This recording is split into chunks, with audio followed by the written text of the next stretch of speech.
Hello, I'm Simon Richardson from the Manx Radio Newsroom. It's Tinnitus Awareness Week, and the Manx Deaf Society is marking the occasion with resources and special events for individuals affected by the condition.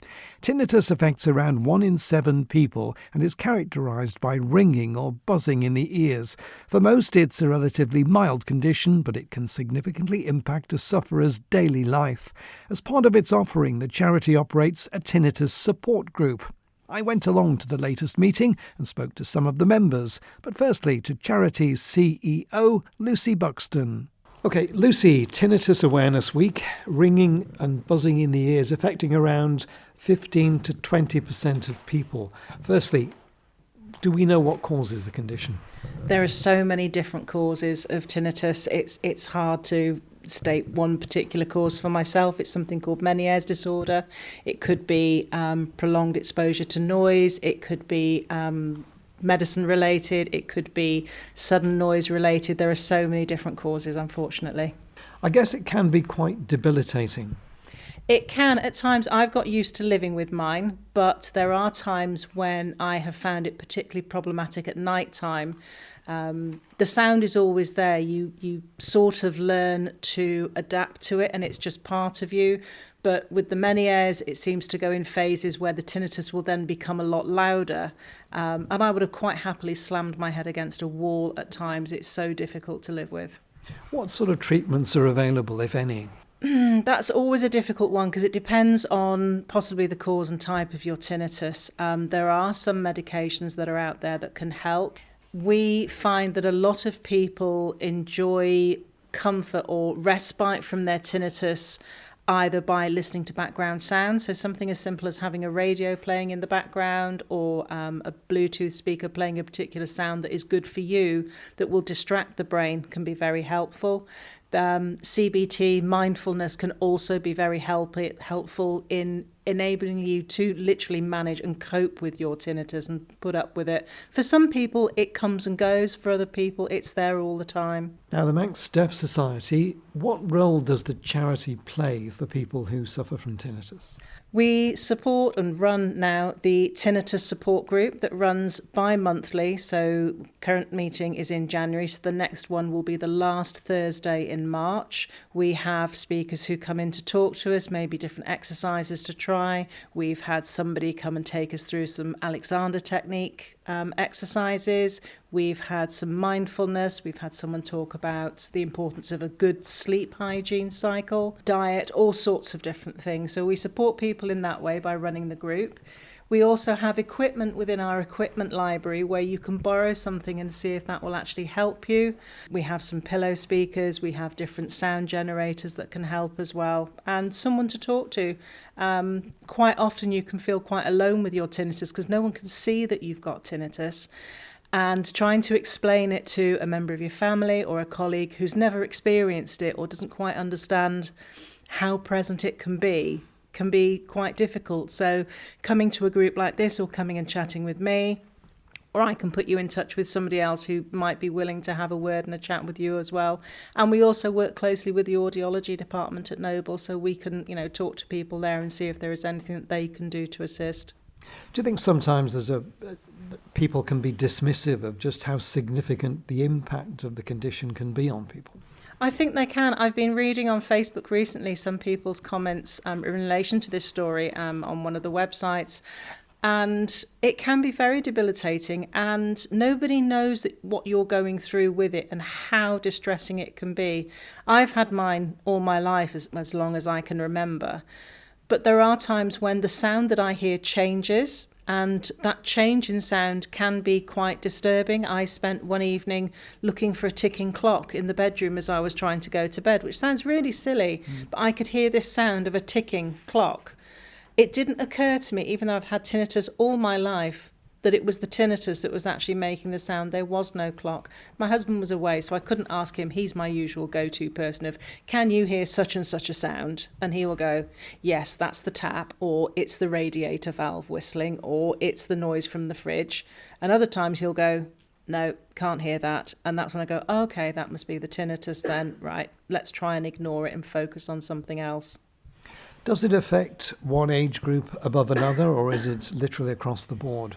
It is across the board. I think there is a higher incidence we've seen in as people age, but it can affect anyone from young children all the way through to the elderly. Right, well, I'm going to move around now and have a chat with some of the people from the group. And I think first up, Nigel. Nigel, how long have you been suffering from tinnitus?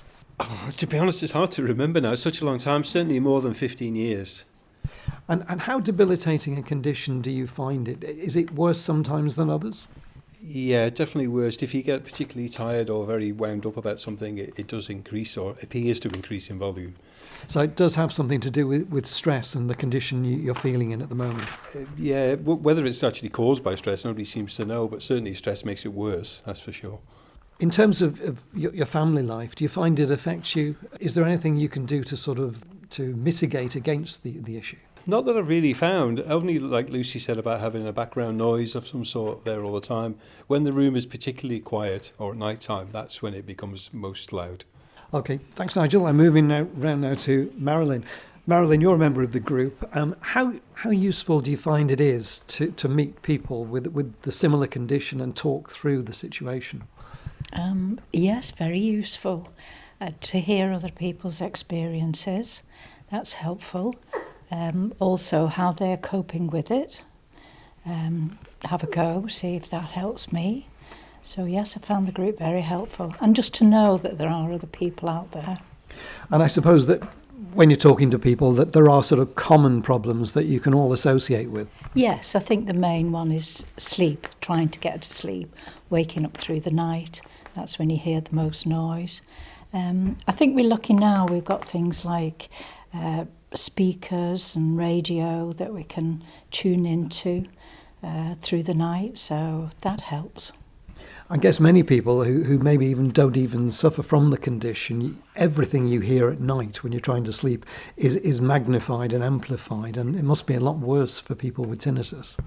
Yes, and I think the more you think about it, that's another thing that seems to exaggerate the sound. Once you tune into it, then it seems to get louder and louder. Well, thank you very much. I'm moving round now to, I think my next victim is Angie. Angie, how long have you been a member of the group? Quite a few years now, And I heard about the group sort of by chance. And I thought, yes, that's a good idea. And I came and it helped me to share my experience and hear other people share theirs. And I felt as if I wasn't alone, because there were times when I think, oh, is it me, or is it, in my head, people around? But it certainly helped me to deal with it. And I've managed it quite a few years now. And in fact, when I go to sleep, I tune into it. And it lulls me to sleep, which is great, because try and fight it, it's no good. You've got to accept it. And I have a little machine that I switch on at night, and it plays a tune that is very beneficial for me to drift off to sleep, But I enjoy coming, I enjoy talking to other members, and it's a great group. Did it come on you suddenly? It did, probably about 20 years ago. I mean, I didn't know what it was at the time, but I had a bad experience.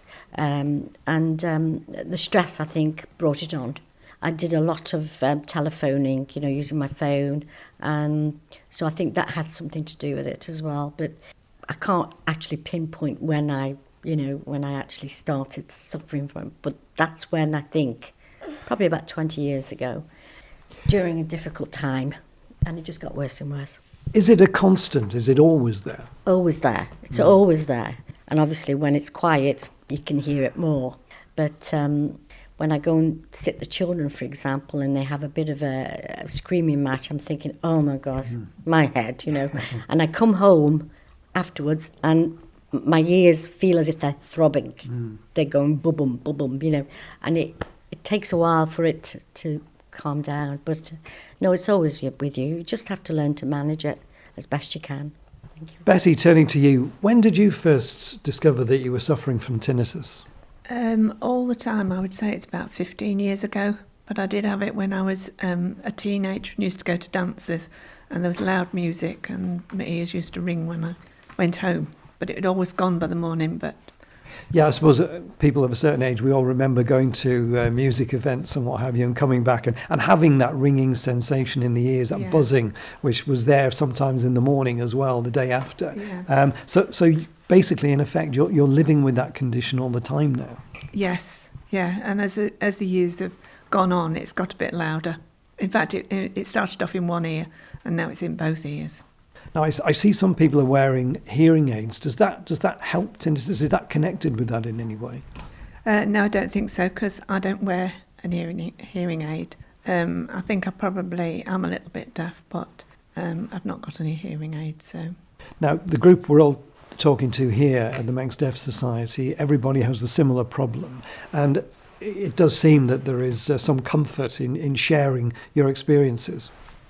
Oh yes, yeah, it's really helped. Well, it's Angie that got me to come, and it is nice to know that other people has got what you've got. You know, even though probably they can't hear the same thing as what I can hear, but yeah, it's good to share your experiences. And do you find it gets worse from time to time? Particularly, others have said when they're stressed, it sometimes gets worse. Is that your experience too? Yeah. Yes, it is. When you're outside and busy in the garden and things, you don't really notice it. Although if you stop and listen, it is there. But you can it sort of masks it when you're outside, I think. How often do you get together? Once every other month. It's the last Thursday in the month, but every other month. Thank you for making it to the end of the Manx Radio Newscast. You are obviously someone with exquisite taste. May I politely suggest you might want to subscribe to this and a wide range of Manx Radio podcasts at your favourite podcast provider, so our best bits will magically appear on your smartphone. Thank you.